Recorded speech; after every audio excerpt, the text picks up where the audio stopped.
An escaped inmate charged with murdering a Wake County deputy is captured in Mexico. New at 7, insight into the extradition process from a former Border Patrol agent. How long he says it could take. Protest seconds after a new abortion bill is passed and headed to the governor's desk. How soon it could become law and the changes women would feel. Changes are coming to all this that will impact your outdoor plans. But our weekend won't be a wash. I'll help you plan around the rain hour by hour.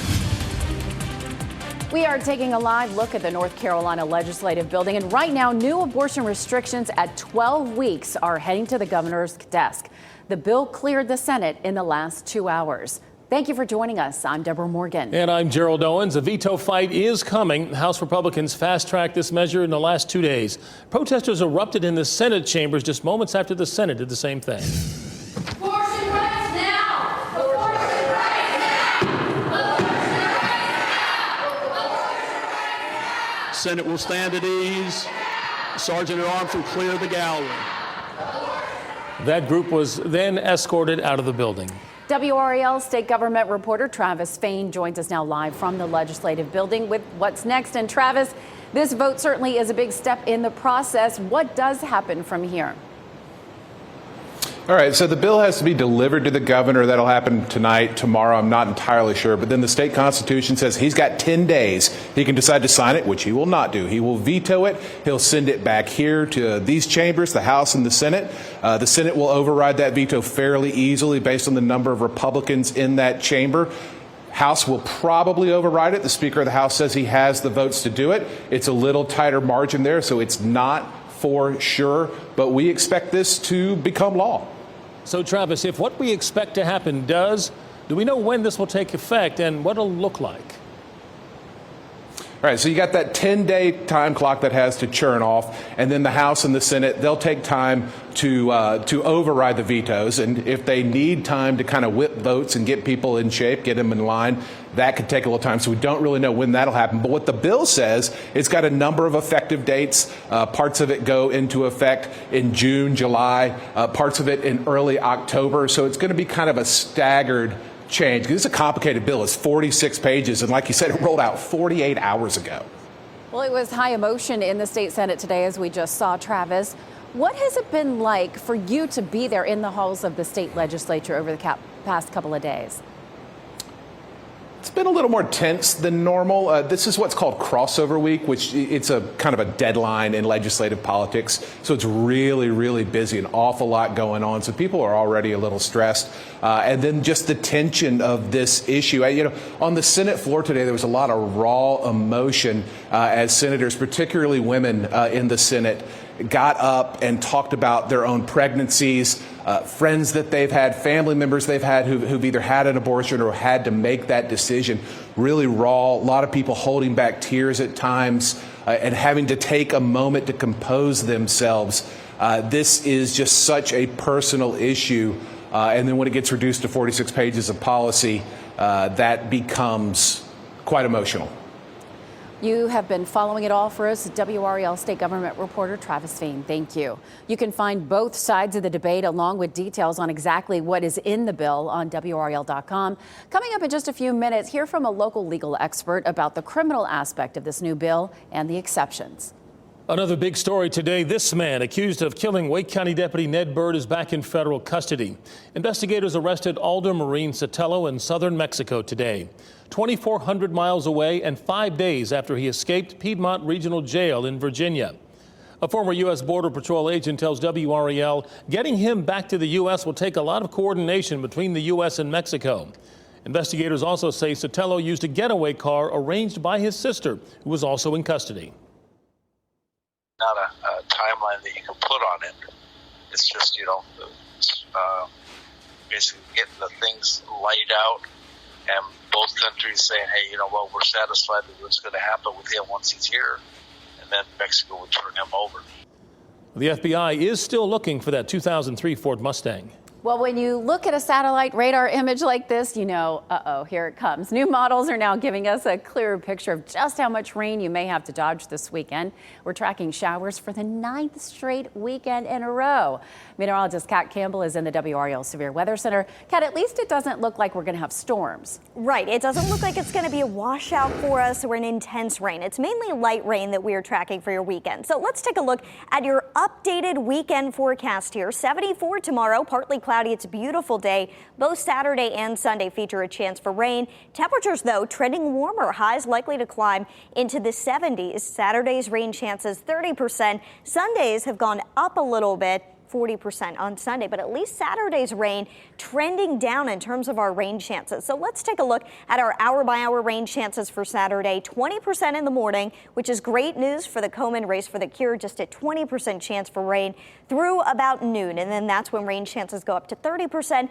After that, rain chances will likely go down a little bit as we head into Saturday night. So let's take a look at the system that brings the chance for rain. It's still to our west right now, but what we're seeing on the model trends today, steering the rain a little farther to the south, and that would put us on the edge and just some light rain. And I'll walk you through the new high-resolution Futurecast models coming up in just a few minutes. Deborah. All right, we'll see you then. Thanks, Kat. When you have an emergency, you call 911, and you expect someone at the communications center to answer the phone. Right now, nearly a third of all positions at the Raleigh-Wake Emergency Communications Center are empty. That's 39 job openings, more than twice the number of jobs that were open since before the pandemic.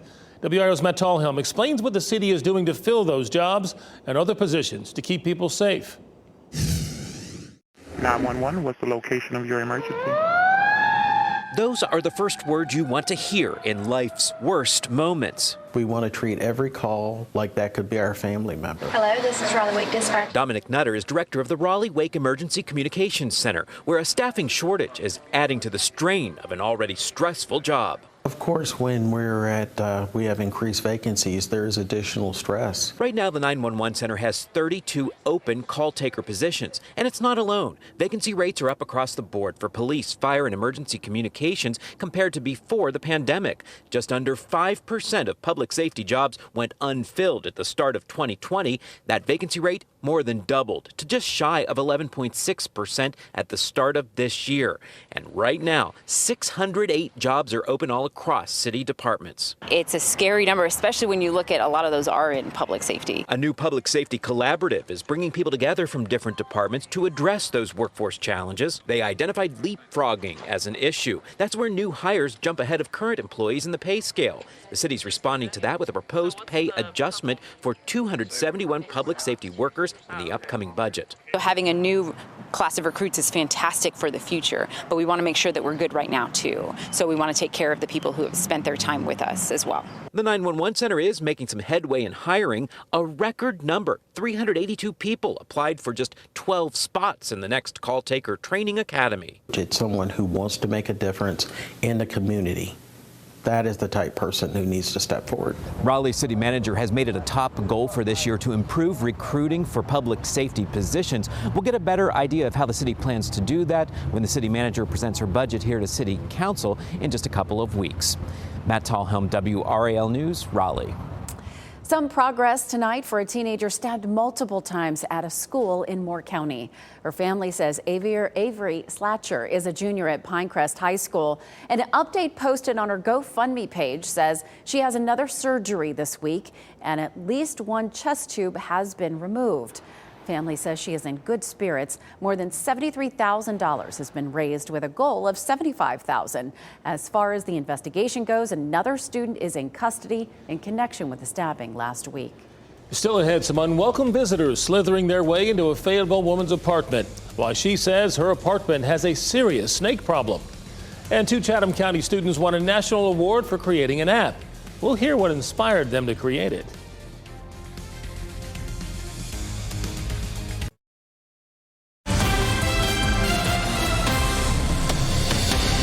right now at 7-Eleven. I'm Mark Boyle in the WRAL Live Center down in Sampson County. A search for a suspect involved in a breaking and entering call, according to deputies.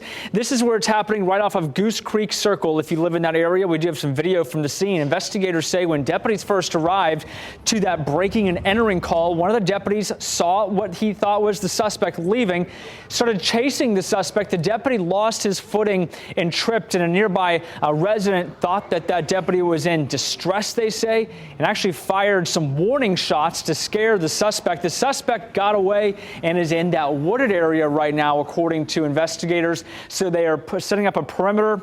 That's where it is, Hawley Road near Fred Road as well. So investigators are getting this information out. If you live in that area, you are asked to lock your doors until they can track down the suspect. Back to you. All right, Mark, thank you. Now, we told you a few minutes ago the state Senate approved new abortion restrictions at 12 weeks.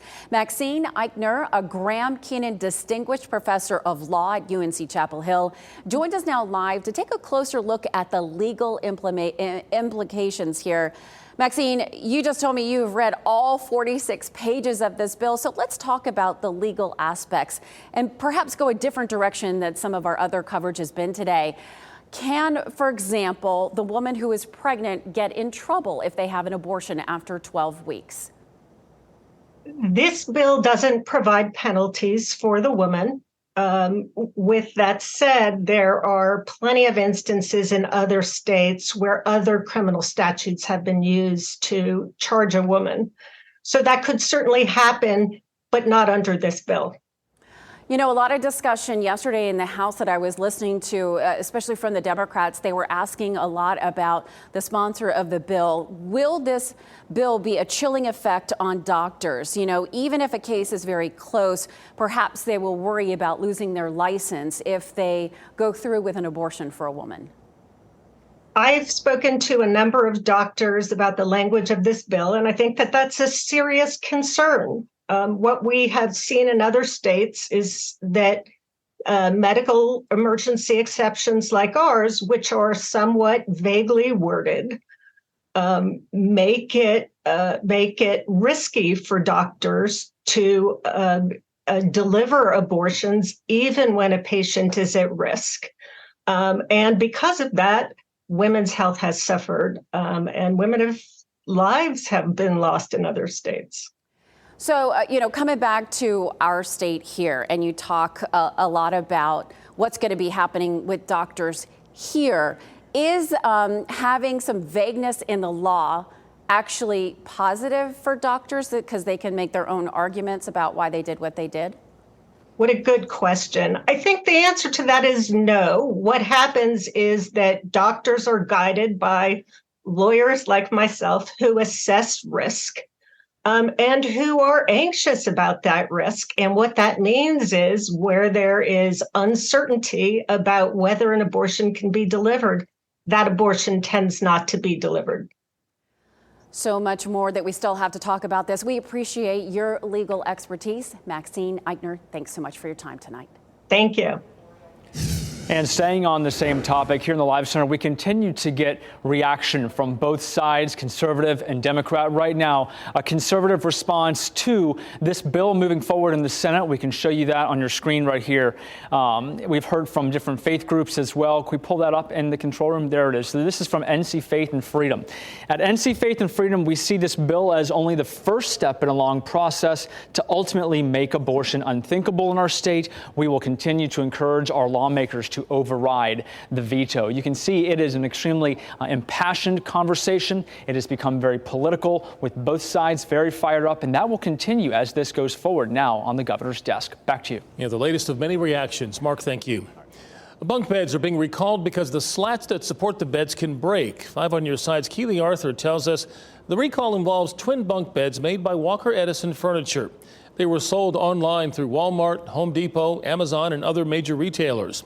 There have been 14 cases where the slats broke. One person was hurt. If you have these beds, stop using them and contact Walker Edison for a free repair kit. For more information about this recall and others that are important to your family, go to WRAL.com/recalls. It's that time of year when snakes are on the move, but a Fayetteville woman says they are moving into her apartment. Earlier this week, Artist McMillan found 3 snakes in her Cross Creek Point apartment. She believes the snakes are coming from nearby Cross Creek.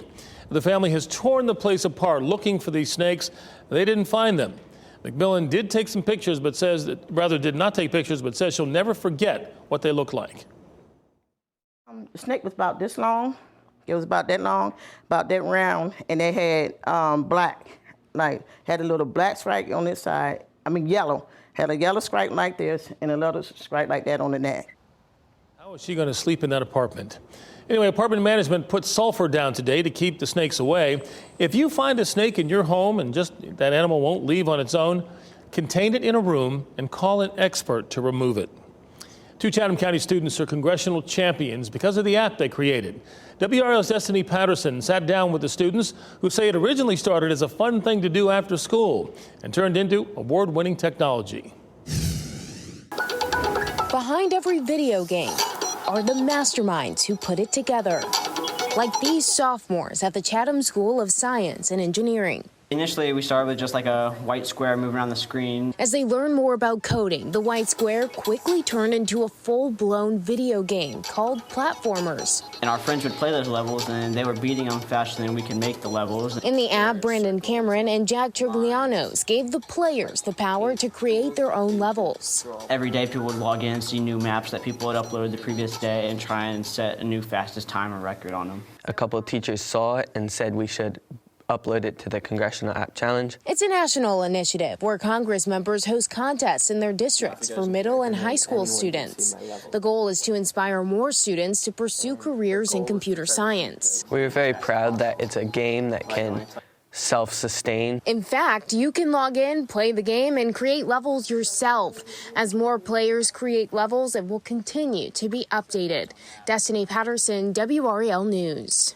Now, those students beat a crowded field. This year's competition set the record for the most student registrations and the most apps submitted. I am so impressed. I know. Meteorologist Kat Campbell back with us now, and a lot of people looking forward to the weekend. I almost feel like it's Friday that we keep talking about the weekend so much, Kat. Well, it's Friday Eve out there, and I've got good news for your weekend. It is trending drier.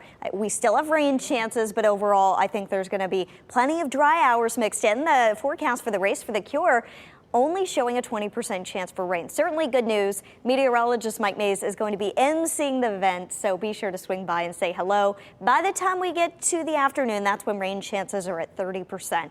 And I do think that this run of Futurecast shows more rain than we'll actually see. It's kind of a worst case scenario. Tends to be a little too wet in the 2 days out time frame, but overall, we start out dry on Futurecast Saturday morning. It is high resolution data we have available now, starting to show some of these isolated showers by the early afternoon hours and a little better chance as we head into the late afternoon and evening for some of these showers to move through the area.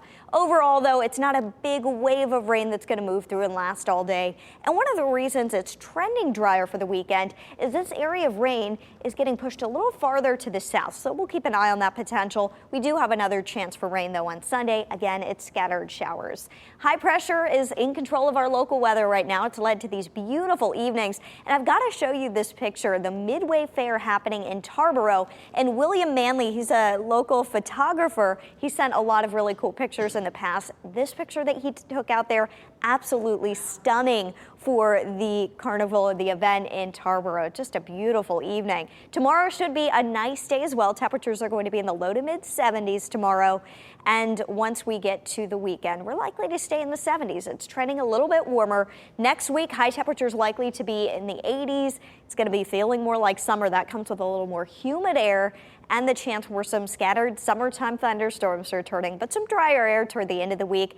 High temperatures in the 80s and 70s. I think tonight, though, is going to be our last night with this cool, crisp, low to mid 40-degree temperatures. All right, we're ready for the warm-up. Ready or not, here it comes. Thanks, Kat.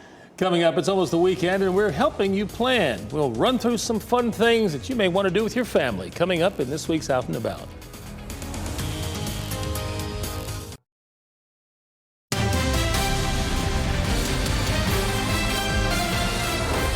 The Carolina Hurricanes opened with a flurry of goals in round 2 of the Stanley Cup playoffs, and now they're preparing for game 2. Yeah, the Canes beat the New Jersey Devils 5-1 at PNC Arena last night.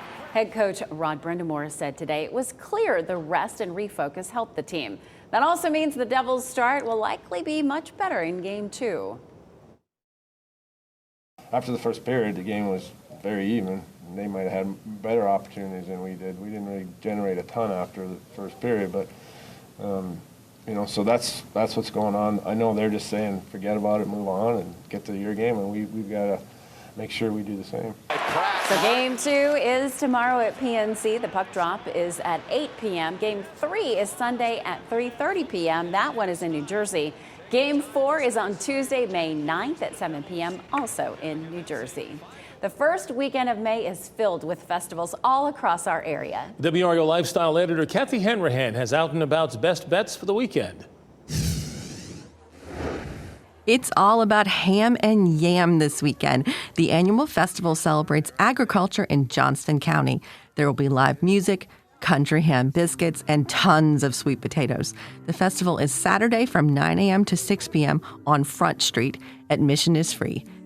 In Apex, the 42nd annual Peak Fest celebration is happening on Saturday. The Arts and Crafts Festival attracts more than 22,000 people each year. There'll be hundreds of vendors, live music, artists, entertainment, and food. It all happens from 9 a.m. to 5 p.m. on Salem Street. And in Wake Forest, the annual Meet in the Street Festival is also happening Saturday. 10 a.m. to 4 p.m., there'll be more than 100 vendors, local food trucks, live music, and a children's village. These are just a few ways to get out and about this weekend. Kathy Hanrahan, WRAL News. And WRAL is a proud community partner of the Ham and Yam Festival. I'll be there on Saturday. I hope everybody can make it out. Just go to WRAL.com and search Out and About to find where to meet some of your favorite WRAL personalities at the events this weekend. That sweet potato pie looks so good. I know. Well, excitement continues to build in London for the coronation of King Charles III. Saturday morning, WRAL will carry NBC's coronation coverage from 5 to 10. Our local news will air from 6 to 8 on Fox 50, and then after the special coverage on WRAL. Thank you for making WRAL your choice for local news. See you again at 10 on Fox 50 and at 11 on WRAL. Good night, everybody. Keep watching WRAL News over the air Channel 34 and Spectrum Channel 1257.